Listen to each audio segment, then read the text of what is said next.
Salut à tous, c'est Fanny, bienvenue dans le cours de portugais débutant. Donc aujourd'hui, on va parler des pronoms possessifs et des pronoms personnels. Ça va être vraiment ce qu'on utilise dans la vie de tous les jours à l'oral au Brésil. Donc c'est parti, on commence par les pronoms personnels.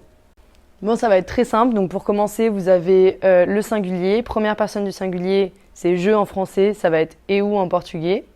Ensuite, la deuxième personne du singulier, donc le tu français, ça va être você. Et par contre, on verra plus tard, ça va se conjuguer de la même manière que la troisième personne du singulier. Donc ça, c'est une grosse différence français-portugais. Et ensuite, vous avez la troisième personne du singulier, donc il, elle ou on.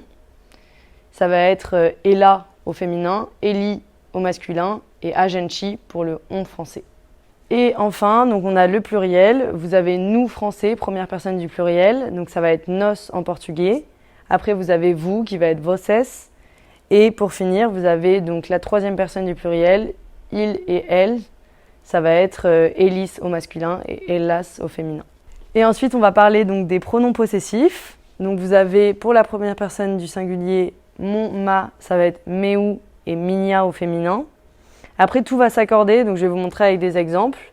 On va continuer donc le ton et ta pour la deuxième personne du singulier. Ça va être seu, en fait ça va être exactement comme la troisième personne du singulier. Seu et sua au féminin.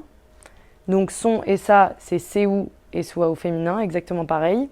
Une légère différence, ça va être que souvent à l'oral, les Brésiliens vont utiliser deli et dela pour la troisième personne du singulier.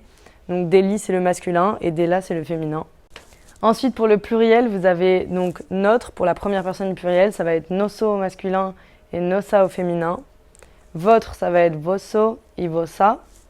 Et enfin, leur, ça va être seu et sua. Et après, pour les exemples, on va voir que les pronoms possessifs, ils s'accordent avec le nom qui suit.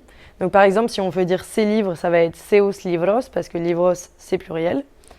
Et ensuite, si on veut parler de la maison d'une fille, ça va être a casa dela. Et si on parle de la maison d'un garçon, ça va être a casa deli. Voilà, c'est tout pour les pronoms personnels et possessifs. Maintenant, je t'invite à regarder la prochaine vidéo sur les conjugaisons. Et en attendant, si tu as des questions, n'hésite pas, tu m'envoies un message ou bien on se rejoint en cafette.